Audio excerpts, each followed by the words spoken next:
আসসালামু আলাইকুম। বিশ্ব ফুটবলের সবচেয়ে বড় খবর নিয়ে হাজির হয়েছি আমি জাহিদুল ইসলাম। চলুন শুরু করি আজকের প্রধান সংবাদ। বিশ্বকাপ 2024-এর ফাইনালে মুখোমুখি হচ্ছে দুই ফুটবল পরাশক্তি, আর্জেন্টিনা এবং স্পেন।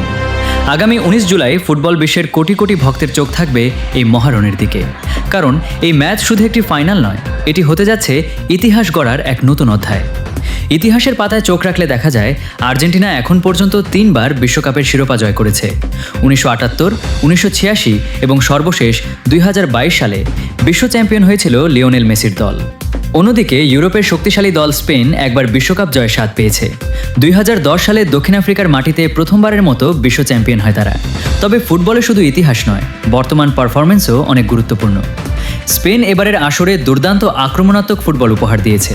অন্যদিকে আর্জেন্টিনা অভিজ্ঞতা, দলীয় শক্তি এবং গুরুত্বপূর্ণ মুহূর্তে অসাধারণ পারফরমেন্স দেখিয়ে পৌঁছে গেছে ফাইনালের মঞ্চে।